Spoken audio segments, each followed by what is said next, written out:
Hello, hello, hello, everyone.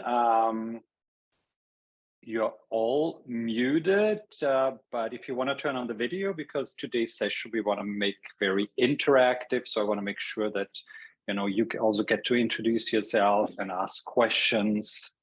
So please feel free to open your I'm cameras. very excited, by the way, to see Carly here. Carly, haven't seen you in 10 years, probably 15. So I'm glad to see your name up on the screen. Carly, aren't you in Los Angeles? Are you already here? Didn't you say you're coming to Los Angeles? She's on mute. Oh, she just got back to London. Oh, okay. So the other way around. Cool. Well, let's start. We are recording this so that it will also be on YouTube after. So it's my pleasure to introduce Steve Schnur, Worldwide Executive and President, Music for Electronic Arts. Hello, Steve. Thanks for being with us. Thank you. I'm happy to be here. At we've 10 in the morning where it's kind of cold in LA. Oh, I don't understand this at all. I forgot that you're in Los Angeles. Yes, and it's freezing. Yeah. It's nice that it's raining, but it's freezing. It's freezing. 56. One thing I was just thinking this morning, I mean, we've known each other for a while now, but I never asked you how you actually got started in the industry. So if you want to give us a little rundown how you started. We've never had that conversation. Wow. No. Well, long story, I don't know if I could say short, but long story shorter, I have to be honest with you, like anybody probably on this call here, I never really had a choice. At 4 years old, I don't know whether I asked my mom for a guitar or she shoved one in my hands, but I started studying that. And then by 6 or 7, I taught myself piano. And by 7, my mom had the nerve, thank God, to put me on a bus by myself from New Jersey, 22 miles, to go to Port Authority in Manhattan, walk by myself at 7 years old up to Carnegie Hall and study with now I thought he was the oldest man in the world. And frankly, I think he was. His name was Rudolf Schramm. And he would teach me orchestration and arranging and composition. I never knew later that Rudolf Schramm was the composer on one of the first films to add music called Nanook of the North. That's how old he was. Oh, okay. And he was very Germanic in the sense that he didn't tolerate anything from a 7, 8, 9, or 10-year-old. I mean, it was hardcore. Anyway, fast forward, I never had a choice. So my parents pulled me aside, and my grandparents, when I was 17, and said, listen, this is a nice hobby you have, this music thing, but in our family, we really need to become a doctor or a lawyer, or God forbid, a dentist, I think they said. And so I lied, and I went to school to study music, and went to USC for a year or two, really didn't like it very much. So went back to NYU, had this whole track to become a composer or an orchestrator, and then got an internship at MTV at the very beginning and found out that I have a voice, an opinion, and actually people would listen. So I was the guy in the meetings who would say, why are you talking about Huey Lewis? And remember, this is the 80s. Why are you talking about Huey Lewis in the news, man? The Cure, is where it's at, and stuff like that. And so that's where I got sidetracked from. And it's good, by the way, because I learned as a songwriter that I'm smart enough to put people on my demos who were much better than me. So I became almost a casting director, musically speaking, versus a performer myself. But I think it also has a lot to do with my relationships with composers, because I come from that. It's it's my community. Knowing you, it's not only an understanding of composer, but I'd never seen any executive that has such a love for composers and really Real. wants to elevate and support composers in our community. So I let's do. talk a little bit about scoring for video games. So when you hire a composer, what are kind of the qualities you're looking for in a composer, and also do you look for a composer that is very specific in her or his sound, like Hilda Gunnadottir, or someone that can do anything? Well, I certainly look for skill, and I look for versatility, and I look for creativity, but I also look for uniqueness, you know. I don't look for somebody who can do everything, but I also don't hold composers accountable to one thing that they have done. In other words, I don't believe you hire, hypothetically, Ramin just because he did Game of Thrones and you want more of that. You hire a composer for their skill, their talent, for how much they've probably blown your mind in other projects. And then you believe in the fact that they can do a whole lot more. Steve Jablonski used to joke with me that I'm the only one, at least at that point, that hired him not because of Transformers, but because of Desperate Housewives, because I needed somebody to take over from Mark Mothersbaugh in Sims 3, and the quirkiness and the humor was so wonderful. And when I called him about it, he goes, "Really? You're not hiring me like for an action thing?" I'm like, "No, I don't care about that." So but I have belief. We haven't announced it yet, so we're working with a composer. Well, we'll announce it here. We're working with Trevor. It has been announced maybe for the next Dead Space. And, I know I probably blew it. And I didn't hire him because of what he's done, but when I would listen to what he's done in television and film, I was like, oh my God, this is like 50%, I think, of what I could do if I just got him and worked with him and like pushed him over here. And I think the end result is that. So I hire composers because I believe in them. That's why. And so for a woman sorry, I blew that announcement. I probably did, but sorry, we can cut that out. We'll cut it out. Sorry. We'll beep it. Harley, there you are. Hi. I haven't seen you since you were in Canada or something like that. Yeah, I think it was in New York, wasn't it? Like a long time something like that. Yeah. My goodness. Sorry, I didn't mean to take us off track. And I'm sorry, and nice to see you. And sorry, I just have laundry running and I'm jet lagged. Okay. Good to see you, Carly. Does a composer need to know about video games? Does a composer need to play video games in order to score them? No, I think what a composer needs to know is the possibility of what that medium can do. I think they need to understand and be curious about how this medium gives you musical and creative opportunities that aren't tethered to picture or story. I think that I'm probably batting close to 1,000, if not 1,000, on composers that have never done games. Sorry, by the way, I've got this leftover cough from COVID 2 weeks ago, but I don't have COVID.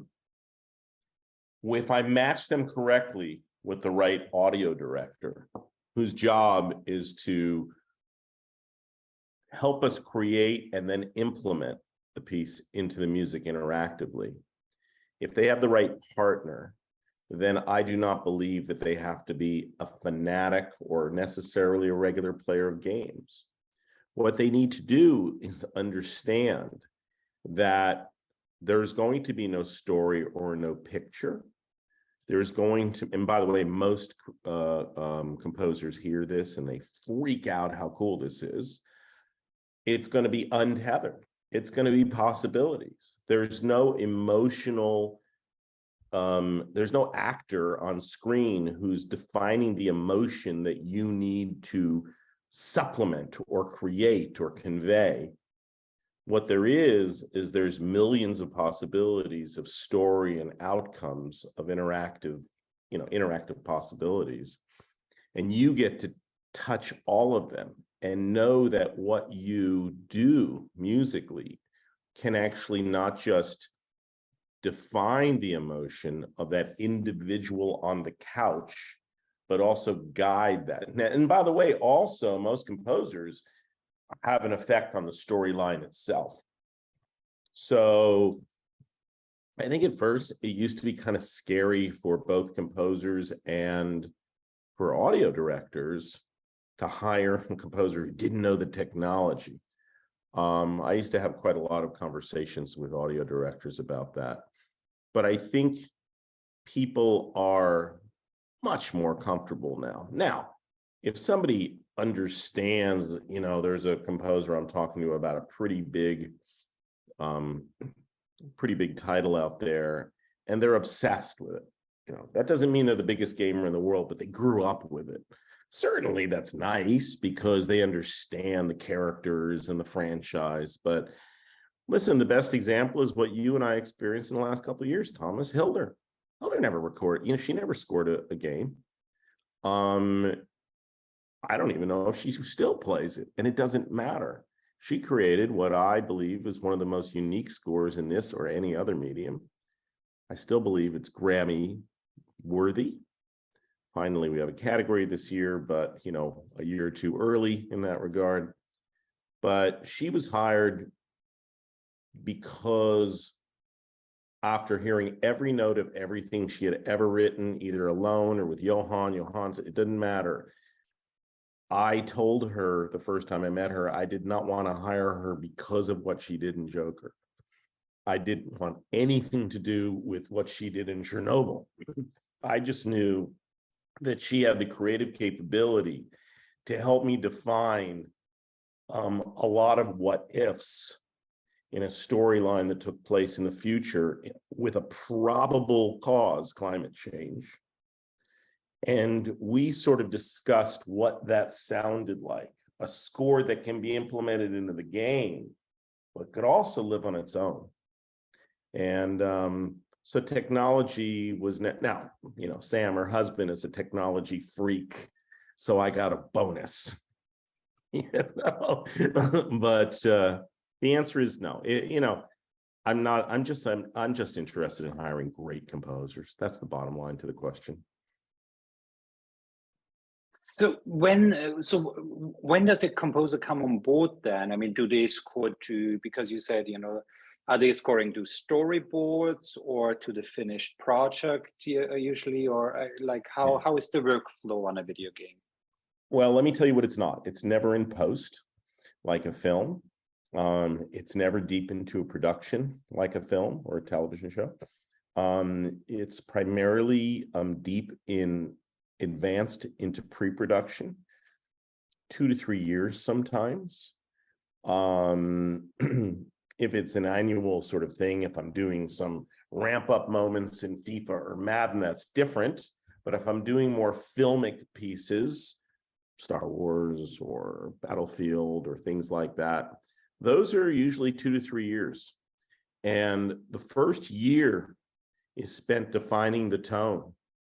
And a lot of the characters and what the characters can do, if it's third person, can be affected by the tone and the tones and the music we establish. In other words, I've seen stories change or emerge or evolve because of the composer's contribution. So I don't think I've ever, with the exception of tent poles, like I said, sports things, ever hired a composer, within a year. It's usually 2 to 3 years out. Right now, I just started with a composer on something that comes out in 2025, and I'm starting with another on 2026.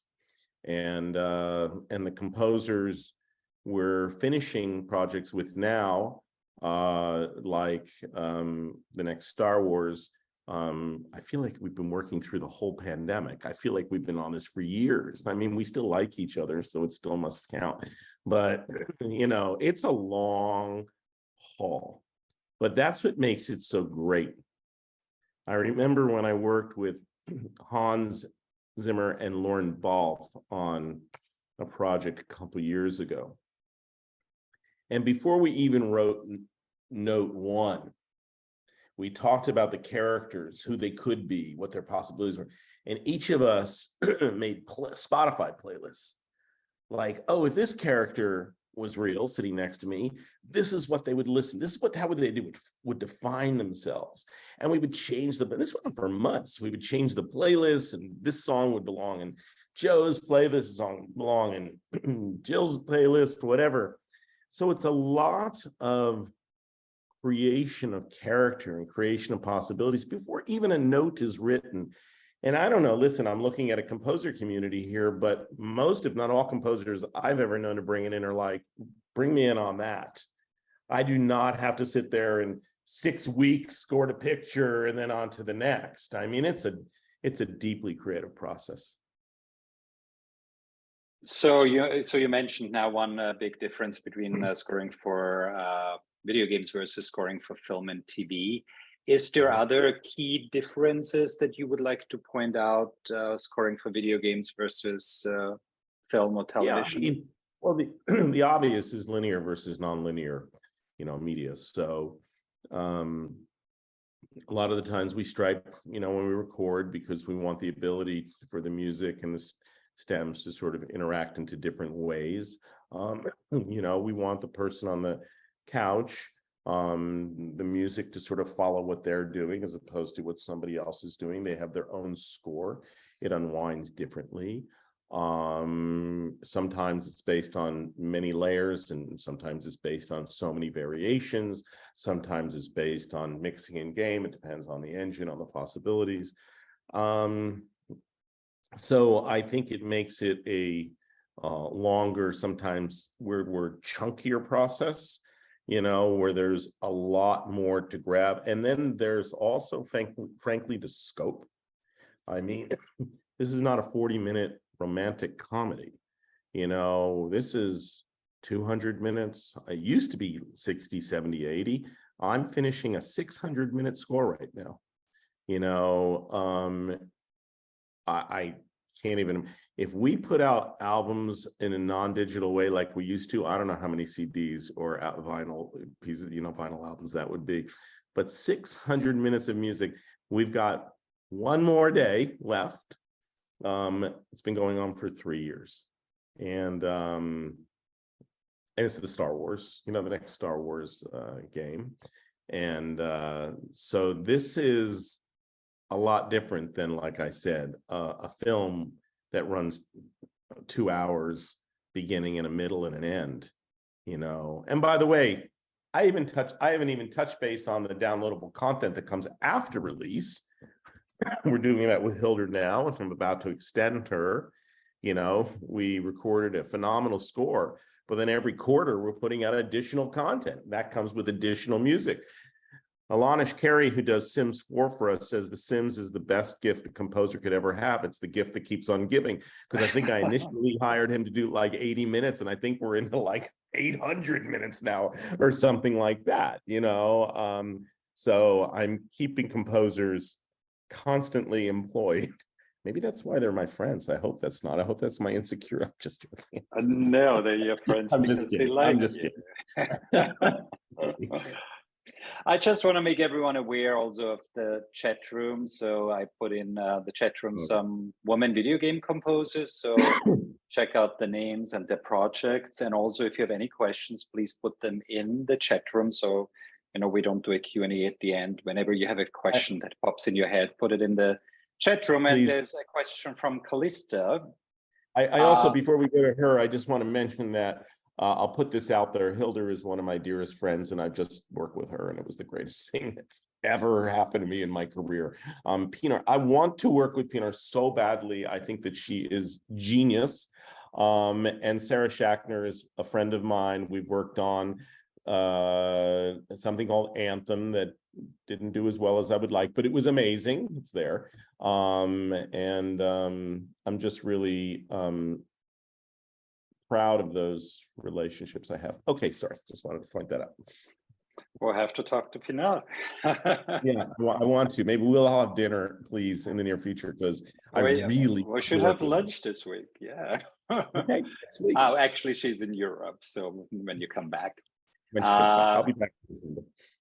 So, Callista, your question: how can we start composing for games? Is it beneficial to attend GDC, as Game Developers Conference in San Francisco, other conferences, or reaching out to game audio directors? And how is it with you at Electronic Arts? Do you accept pitches from composers or reels? And also, I want to talk a little bit afterwards, I'll write it down, about reels, what you think is a good reel. But yeah. Let's talk about how to get started first. So, you know, every game, and I'm being silly in saying this, every game is score is not with EA and Activision. There's the beauty of this space is that there's so many hundreds and hundreds and hundreds and maybe thousands game developers all around the world. It's not tethered to Los Angeles like film is. There's game studios in Raleigh, there's game studios in Nashville, there's game studios in Austin, Texas, there's game studios in Cologne, Germany. I mean, we could go on forever. I think that those relationships, meeting those audio directors, are key. GDC, you nailed it. Absolutely go there. Absolutely look up wherever you live, what game studios are there. No, long gone, fortunately, are the days when the composer has to be in Los Angeles. I don't believe that's true. 10 years ago, I can tell you we were all a snobby bunch. Has to be in LA. The person has to be in LA or else, you know, those days are gone. So if you're in LA, fantastic, but you're in Raleigh, that's fantastic too, you know, and you have opportunities unlike film or TV where you probably have production going on within a 20 or 50 or 100-mile radius to where you live. Also, it doesn't matter if you go to GDC and you live in Raleigh. I don't know why I picked Raleigh, but you know, you live in Raleigh and you find someone who's in production in Seattle. Listen, the days where my audio guys used to say, well, I need to find someone in LA because we're based in LA, or who can you find who's based in San Francisco because we're based here. We need to be able to see each other face to face. I can tell you right now, nobody sees each other face to face anymore, ever. Everything's done this way. Composers don't even meet this way. And once in a while, I mean, Gordy Hab, who Thomas knows, a great friend of mine, you know, I think we had one face-to-face kickoff for Star Wars, and I've had lunch with him, but nobody's ever sat together in a room. We do this. So I think this is a huge advantage. Get involved in gang and network there. GDC, as you said, you know, the Game Developers Conference in Cologne, if you're in Europe, or go there if you want, and meet everybody who makes games. Everybody. Because I'm going to have, you know, 15 projects next year. Activision's going to, I don't know what their slate is, but let's say they use the same number. But there's hundreds and hundreds and hundreds of things being done every day. So don't tether yourself to just 2 companies or 3 companies. And that's not my way of blowing you off, by the way. Calista, that is not my way of doing that. I'm just saying, if I can hire a composer a day for 365 projects a year, I would.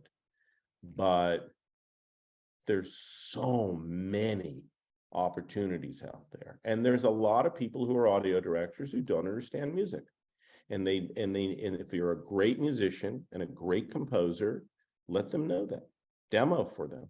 Let them know that let them take them out to lunch, sign an NDA, let them know this, you know, let them educate you on the story and their idea, sway them away. If they say, I want it to sound like Hilda or Lauren Ball, no, you don't want it to, you want it to sound unique to you, sway them away from that. A lot of guys only know what they, you know, oh, I want it to sound like this. No, make it sound like a Michael Bay film. Oh, come on already. You know, let's come something unique and new, and perform that duty for them. So, yeah, so I hope that answers the question, but I think it's really important, and it is on you to network, but there's lots of opportunities to do that. Lots. And do you think a way in also would be to maybe seek out some game composers and to assist them for a while? Well, okay, so you just nailed something. I'm a big, as whether you love or hate the apprenticeship program that exists in the composer community, years ago, before I sort of got really heavy, I was making records, I wasn't producing scores, and I thought, oh God, from the outside looking in, I thought, what a crappy system. Somebody's taking your music and how dare they?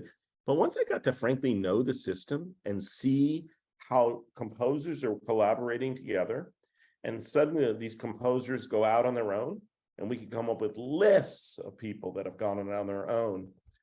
I think it's one of the greatest things you could do. Yes, go work for Bear, go work for Sarah, go work for Hans, go work for Lauren, go work for, the list goes on and on and on. I mean, most, if not all, the composers I'm working with right now all worked for a time with other composers. Some of them I met through other composers. Ramin did a Medal of Honor for me years ago, and I met him through Hans. He was in there working with Hans. And the list goes on. And even Hildur worked with Johann. I mean, I was obsessed with Johann. And then I kind of dig it. Then I kindly could could figure out and differentiate what in the score I believe she wrote and he wrote, because I did such a deep dive in studying her albums and this and that, and but what opportunities it creates. So yeah, I agree with that. Yeah, no, I totally agree also. Tiffany, do you want to unmute your microphone? You had a few questions about Reels, demo, etc. If you want to ask that. Yeah, sure. Hi. Hi. Where are you? What city are you in? I'm in LA. Let me throw my headphones on so you don't get an echo. I wasn't getting an echo, but it's no echo either now, so it's good. Okay, cool. Yeah, I guess my question was, I mean, it might be it might vary, but what does a director look for in a demo? How many tracks do you want to hear, and are orchestral mock-ups okay versus recordings with an actual orchestra? Orchestral mock-ups are okay. I know that the only person I know that has gone out and spent his own money on incredible orchestral demos is Austin Wintory. And I used to tell Austin, what are you doing? A mock-up is okay. No. You got to hear it this way. You got to hear it this way. So God bless him for it, because I love him so much. Listen, if you're asked to demo for a project, I'm not a big fan of that personally, but I get it happens, because I'd rather rely on something somebody's already done and have hopefully the vision with them to figure out what they can do. Because I think that, and don't take my advice here, by the way, I think you should do demos. But a demo puts you, specifically in a place where to find the tone of a project takes time. And so you may now suddenly not have time, and you're supposed to deliver something that makes the producer go, oh my God, that's perfect. That's everything I was imagining. So I think it's going to take a deep, deep discussion with the producer and the audio director to really understand what they want and deliver it as close to what they want. And when you get the gig, whether this is good advice or bad advice, I have no idea, then push the hell out of them to expand their vision. Because the first thing is to get the gig. I mean, I don't know if Hildur had been unknown, if I would have been able to sell it based on her music. Her name helped, but if I just handed in other music, I don't know if they would have gotten it. So you need to get the gig. And once you get the gig, and this is where I can take us back to the Hildur thing, we pushed the living hell out of the creative directors. They told us everything they wanted, and we told them why that was limited and why they could go beyond that. War doesn't need to sound like X. Winning a battle doesn't mean timpani shows up. I mean, come on. Why does war always have to? If I won a battle, I would probably throw up and feel sick to my stomach. I wouldn't be jumping around and go, yeehaw. You know, why can't we find emotions that go beyond the typical, musically speaking? But that can be in the conversation you should have with them up front. Challenge them, but deliver them a kick-ass demo based on what they want, and then continue to push the boundaries. Don't compromise, and be yourself. If they're not bold enough and they're thinking to hire somebody who's unique, then you don't want the gig. I'm trying to empower you in this, because at the end of the day, I think too many people settle for average because of everything that they've heard before, musically speaking. And I think nobody can say, oh, I want a song like this or a score like this, if they haven't heard anything like it before. They're only going to, you know, I always say, if I did a survey as to what songs do you want me to license for FIFA next year, which has, you know, this incredibly sticky, famous playlist, everybody would tell me what was in last year. They wouldn't be able to tell me what's going to be next year. So, you know, I think, again, I keep talking about her because she's a friend and a hero to me, but, you know, Hildur tells me the stories over and over again. Nobody got what she was doing for Joker. Nobody got it except for the director.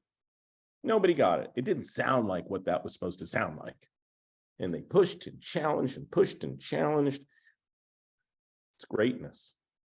So get the gig and then push for greatness. Thank you. Thank you, Steve. And don't get fired, because you have to push for greatness. It's still a collaboration, so find the happy mediums. You know what I mean? Verena, you had a question. If you'd like to unmute and ask your. Yes, hi. Actually, I have two questions, but I only posted one in the chat for now. I was wondering if there is like a similar funding structures as in film, like that composer maybe has to be based in a certain country to, you know, get hired for a certain project. Is there something similar? So you're talking about tax rebates we see where like Netflix might produce in Sweden and then needs to hire a Swedish composer or stuff like that. Yes, Right? exactly. Yes. The answer is no, but we do have those types of rebates in place in places where we record. Nashville's probably the best example of it. I was involved in getting a rebate place there for any project, the post-production, not inclusive of the composer fee, but anything when it comes to orchestration, to the copyist, to the musicians themselves, to the studio, to food and travel, minimum $50,000 with a 25% back. So if you're going to Nashville, don't spend $49,000, spend $50,000, spend $1,000 more, and you'll get 25% back. I think Iceland and other places have similar programs in place, although I've never recorded in Iceland, but it's a fabulous place to go, so maybe someday. Composers know that I've ever been involved with. I know that for a while, our Swedish studio, Dice, we hired, up until Hildur, I think we hired Swedish composers, but that had nothing to do with rebates. That had something to do with just being a Swedish company and making sure, you know, that, you know, it felt, we wanted that cultural perspective to come out in the project. But no, not that I know of. Now, maybe, do you know of that, Thomas? It's new to me when it comes to composer hires. No, not to, you know, not for hiring the composer. I mean, as you say, you know, I know Iceland, Music Iceland has a rebate for, you know, recording in a career and some for post-production. Even, you know, Austria now has a rebate for filming, but I don't think it applies to post-production only. I would have to check. That's too bad. We need to work on that, because I'm starting now to record some in Vienna, and we love it. So we need to, I'll get on that with you. We'll talk. Yeah, no, but it's not the same, because I think also because, a film, it's easier, it's like they shoot in a specific country, they hire everyone there, but a video game, I think, is more global, maybe in that, am I right about that?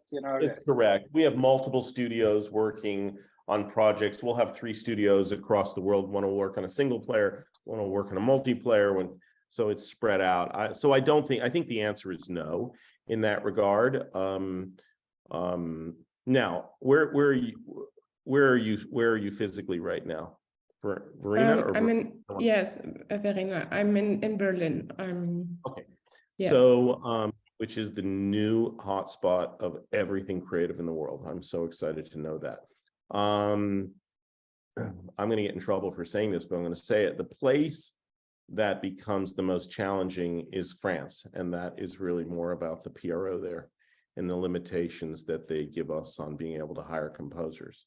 It's really rough. We finally got to the point now where we can license French bands, but hiring French composers is really challenging. They put restrictions on us. And so I'm glad you didn't say Paris. Yeah, actually, my second and last question is with regard to the PROs, because here in Germany, I have realized that game companies don't like to hire, GEMA members, which is the German PRO. Yeah. And I was wondering if that's also internationally the case, or is it just a local phenomenon? I have hired German composers. I don't know if Hilder's with that PRO. I know she's Icelandic, but I don't know if she's with that PRO living there.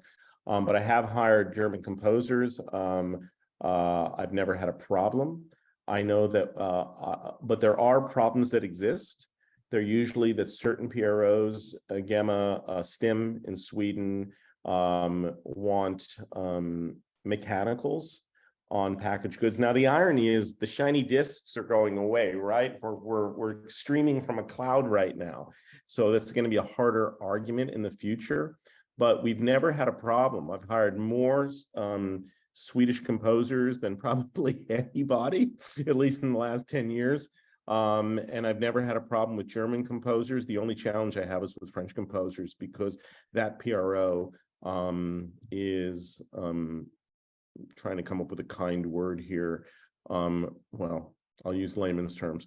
They're really rough to deal with when it comes to the typical type of deal that somebody's going to hire you under. And I'm going through it right now. I did hire a French composer for a game that's coming out like this month. And everybody wanted this person, and I think he was fabulously talented. But I warned everyone of the limitations that would happen in the future, because you're dealing with a PRO versus a composer directly. And now they're asking me for soundtrack releases and marketing, and I have to say no to everything now. So it is, so yeah, do I want to get involved in that in the future? No. But Germany, I've never had a problem. Now, maybe, and I say this with humility, maybe they don't have the leverage that we may have as the size of the company I work for. But you should be able to negotiate with them a direct deal, and not have them force game companies on mechanicals and other things, which they're just not going to get with BMI, ASCAP, PRS. It just doesn't exist. So they're putting you, unfortunately, assuming that's the case, in a really bad position, because 99% of the people that are also going for that gig are probably with PRS or ASCAP and BMI. So they're handicapping you from the beginning. And it feels like, in my humble opinion, they should be working for you, and you shouldn't be working for them. Yeah, sure. I think go fight the fight with them. Go fight the fight. Mm-hmm.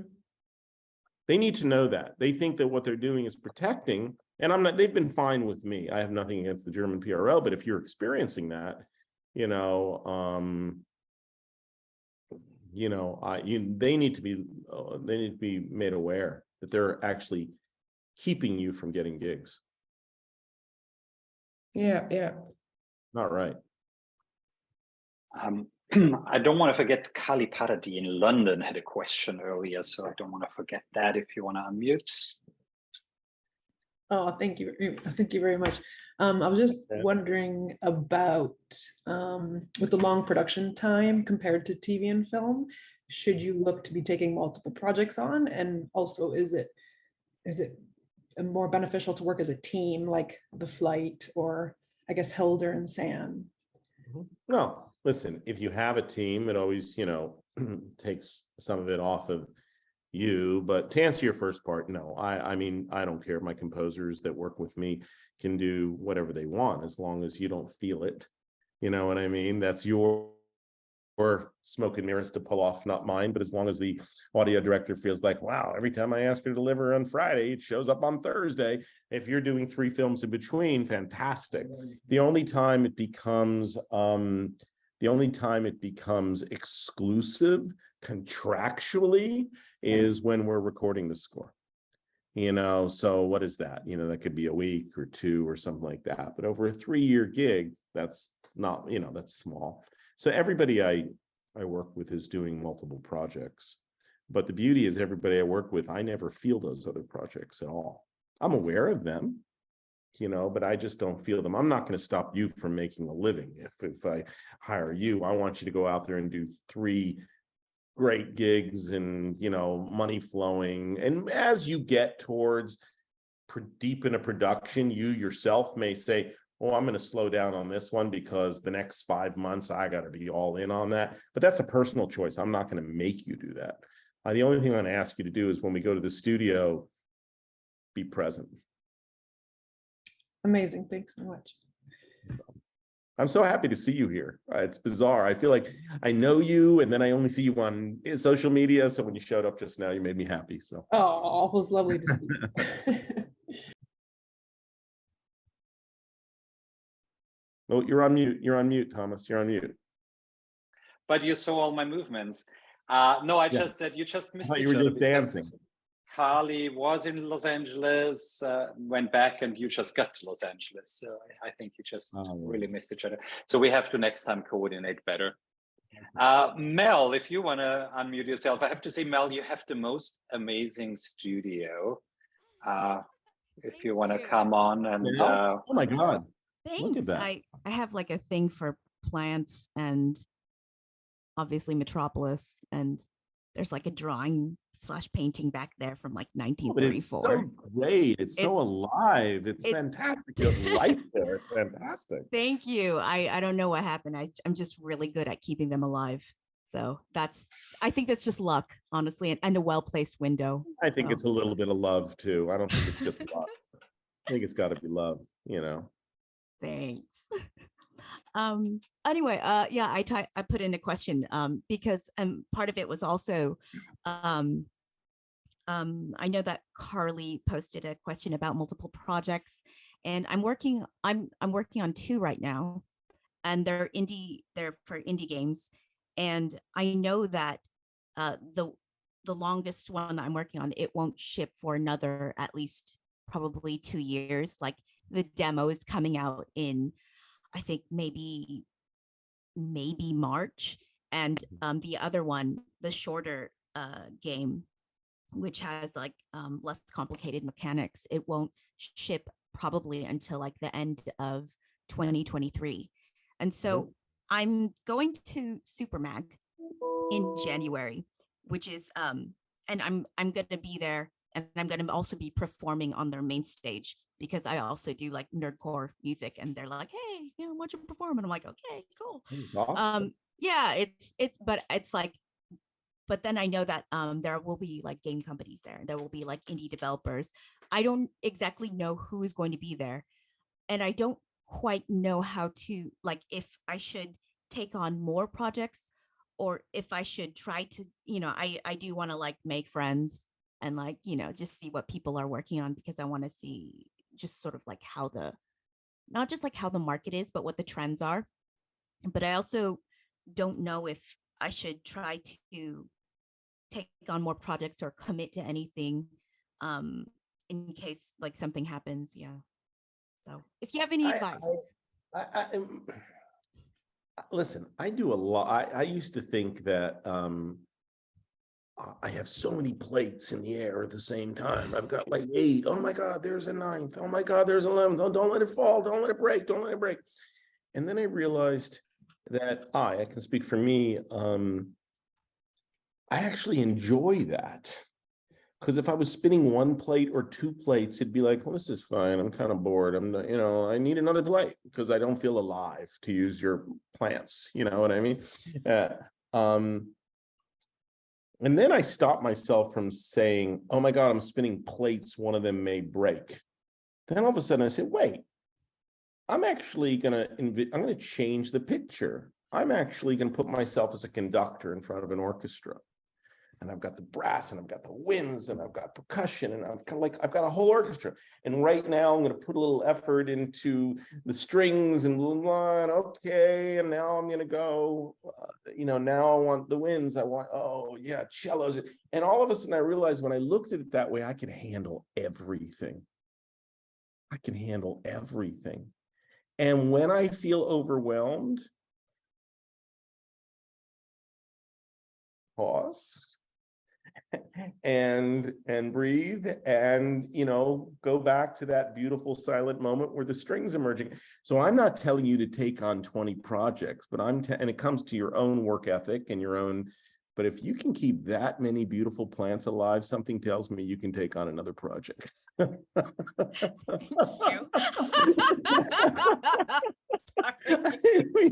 you. Don't let the project scare you. Yeah. Think of I really mean it. I'm living off of this conductor metaphor here. I'm living off of it. It changed the way when I started thinking of it, that I love your plan. I'm keeping this orchestra alive, and I'm not having the strings play all day long. That's for the morning session. Wins at 1. It's amazing. And all of a sudden I'm finding enjoyment rather than panic. Okay. That's my advice. Thanks. Thank you. Thank God you're the plant person that showed up to ask me that question. You gave me such an opportunity. Now you have to have plants. Now you have to go out and get some plants. And if you can keep them alive, it'll just be like the orchestra, Well, I'm worried because I travel so much. So that's my biggest fear. Time for succulents. Yeah, that's fair. That's fair. Mel, where are you located? I'm in Bruges, Belgium. I'm Oh, originally nice. from Beautiful. I'm originally from California. So, but I'm here in Bruges. Where you live now is probably one of the most beautiful places in the world. Right. And this is why we thank UNESCO for all that preservation. And it's like a really beautiful medieval city. And I live in the center. And there are tons. We're at a point now where we can live anywhere. I know Jack Wall moved to, Porto, Portugal. And when he comes, but he says, I go back to LA when I need to. And a lot of guys weren't so, listen, I moved to Nashville. I left LA, I moved to Nashville, and I live in the forest in Nashville. And, 5 miles from Music Row, we record as much as I can there.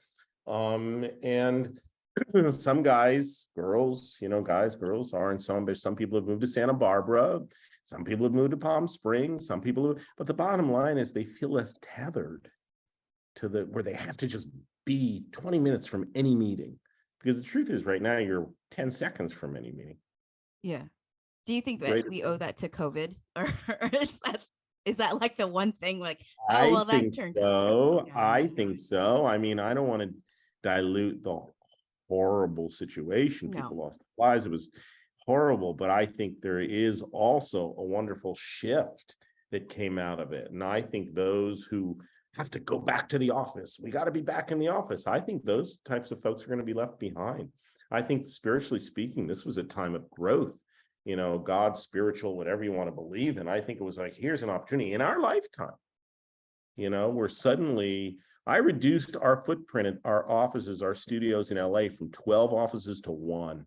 Wow. And now once a month, once every 6 weeks, whatever, we meet, we have creative brainstorms, and then we meet on Zoom 3 times a week. And now I've been able to hire people in everywhere from New York to Nashville. I have one of my score wranglers is in Tel Aviv. I would have never, she had worked for remote control. I would have never been able to hire her before. They wanted everybody in LA. So I think it's great. I think it's great that that came out of it. So Mel, you have to come to the World Soundtrack Academy next October in Ghent, because I'll be there, and Steve doesn't know it yet, but he'll be there too next year. I will be there. So I It will be 2023. very important for you to be there. We'll Yeah. talk Okay, about that. 2023 October. October 21, I think it is. Is it? Okay. Yeah, I can send it to you. Oh, So we have okay, 3 that- more questions. So Yes. the next one is Sarah, if you want to come online. Hi, Sarah. Hello. First of all, apologies for late. I was on a radio thing that overran. Very sorry about that. All good. Yes, it's an odd one. So I'm very much tethered because I work in live theatre and live performance, but live theatre as well as film, TV, and what have you. And I think, well, so it's a question about innovation, really, because I love what you're saying about push the brief as hard as you can. But I've had this quite discombobulating experience in the last year where, so for years and years, I've been working with theatre directors or been self-starting shows. But if I think about the bigger shows with the theatre directors, and that is where, if you can speak the same musical language, talk about sound worlds in common language, you can really innovate and you can create something new. And then there's sort of mutual trust. Then did some film stuff, that was great. Then I got quite a big TV series. And without going into too much detail, I was booked specifically because they wanted something out of the norm. And if you look at my stuff, you'll see it is decidedly out of the norm in terms of the musical forces I use. And it was great. It was like, yeah, we want to innovate, we want to be out and all this. And I pushed it as hard as I could. The directors were loving it. But then I had a big, nasty wake-up call because not having worked in TV before, I didn't know about these producers who were trying to sell things around the world. And the whole thing got like that overnight. And we had to go back to what I would call sort of generic plinky plonky. And we got through it, but it was not a happy experience for me. And I felt that they had booked somebody that wasn't actually what they wanted. It was that old expression, they thought they wanted to have a bath, but actually they didn't really want to get wet. And so my situation is, am I about to hit the same thing with the video game world? I don't quite understand the structure of it. Is it because I think of it a bit like these TV things that are going around the world where they have to sell it to all these quite conservative territories where what I think might sell and what a director who's got a vision might think might sell, it's going to get completely snaffled by somebody who's counting the beans. And this is the bit that I don't understand. And also, any tips so I don't end up in the same situation next time? I am super flexible. I have to be. I work with theatre directors, but it was a really big wake-up call. Yeah, and I'm sorry you went through that. What a lousy thing to experience. Games are a little different, although, in my world, which are the bigger companies that make games, we don't have to worry. What we make is what we put out. Now, marketing has influence, and some guys in marketing aren't as bold at times. Some people are. But that at the beginning, it doesn't show up at the end, because marketing is tied into the project as it goes to make sure they check all their marks. Is it appealable here? So I would imagine the smaller developers ultimately are looking for distribution. But I think that you would find, I hope, and I'm pretty confident you would find less of that in the game space. I think you would find innovation from the game developers themselves. And as somebody is attracted to the concept and the uniqueness of the game, the developer should be able to sell the score. I know that we have this division called, it's a part of EAP, but we put out other people's games, we distribute it. And very rarely am I called in for my advice, which I like, by the way, because they're done by small developers that we feel we gravitate. It Takes Two won Game of the Year last year, and it was something that all I did was put the soundtrack out for them. Everything they did, I looked at their contract with their composer contract, you know, but I really didn't get my hands dirty because we let them do their thing.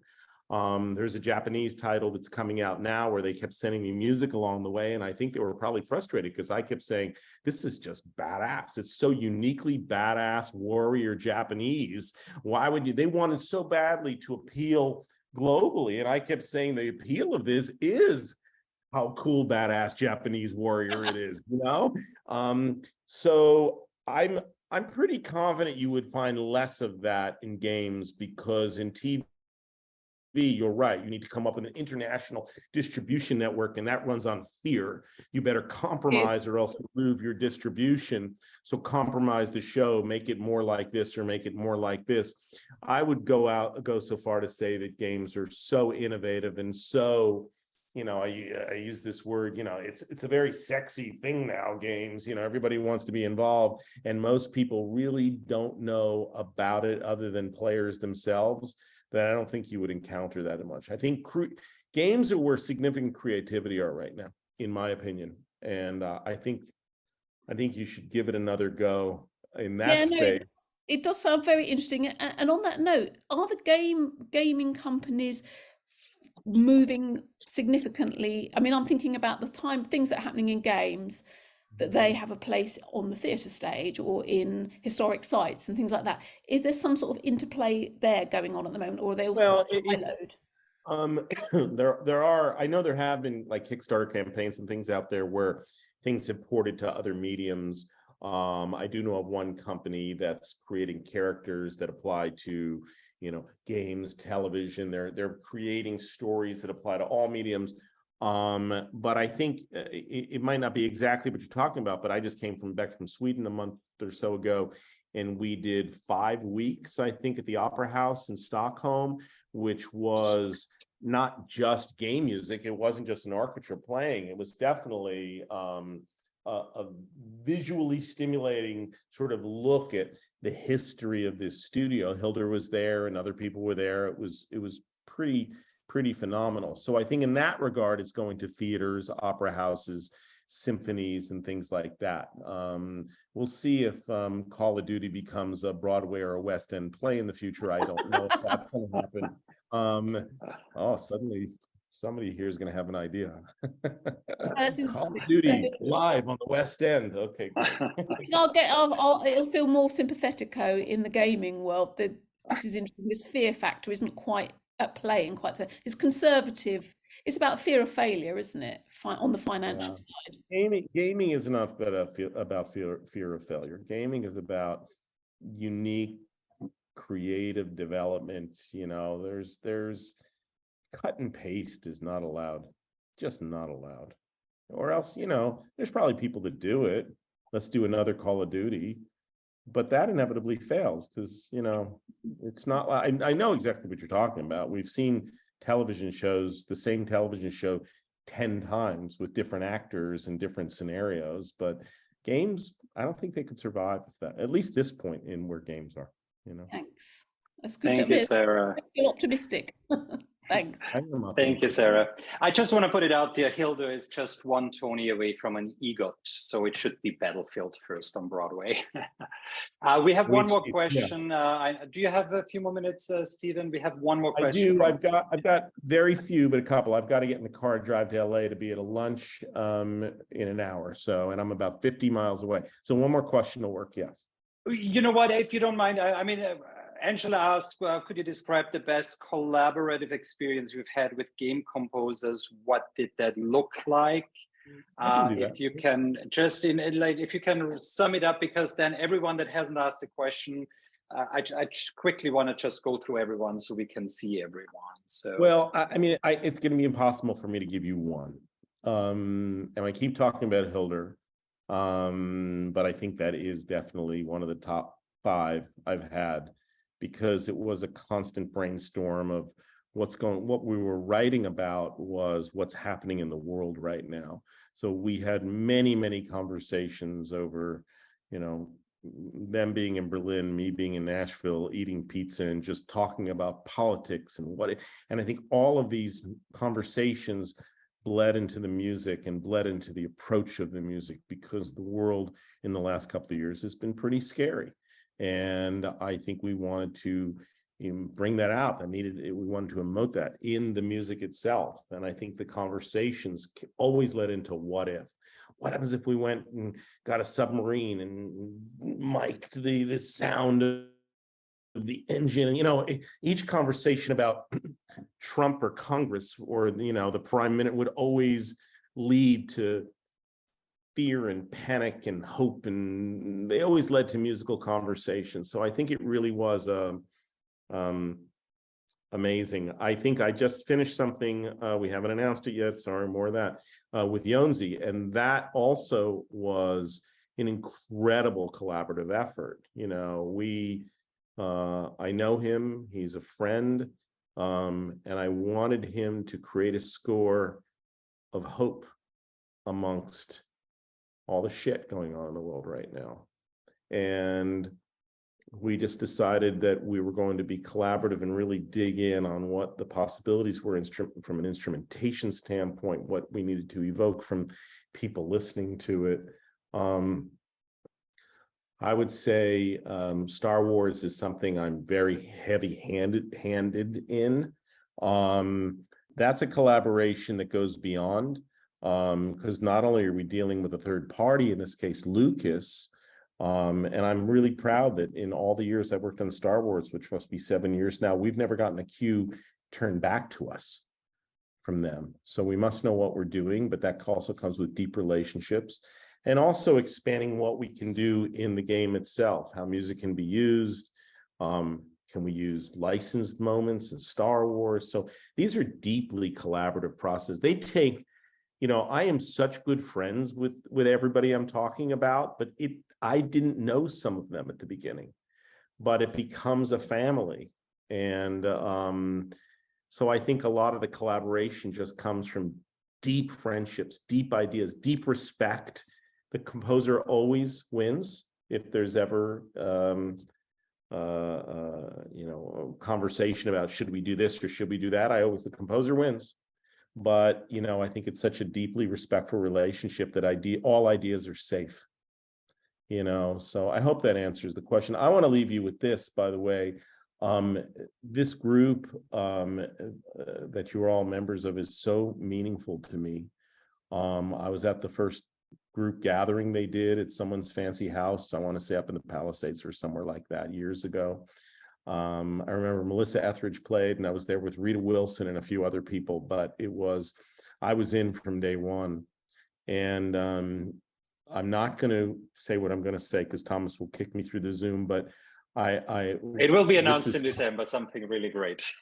We're going to announce something in December that's going to shift everything when it comes to what this group is about. I do want you all, Thomas is going to kick me again, I do want you all to change your name to Alliance of Women Composers and not use the word film. I think it's limiting, but sorry, that's just the way I feel. I'm on your side. I've been trying to push that through. I don't understand for a year and a half with the board and never got the majority. So I don't understand. But I think the members could write to the Alliance and said, why don't we? You're composers. You're not film composers. You're not television composers. You're not game composers. I don't believe in the term game composers. Composers, period. Ability to write for every single medium, theater, art exhibit, whatever the case may be. It's composers. So, okay, I had to say that in this little forum here. Sorry. Well, thank you so much, Stephen. Thanks for all your insights, for your inspiration. And if anybody needs me, or there's additional questions or something, Thomas, I'm steve@ea.com. It's not that hard to find, steve@ea.com. Thomas and I talk all the time, so I'm open. You're a part of my community, and I'm a part of your community. So please, please, please, I really mean it. This is not just a lecture or a question answer thing. This is my community I'm speaking to. So I think Thomas said that from the beginning. You guys mean more to me than you'll ever know. And so please, there's no walls here. So please reach out.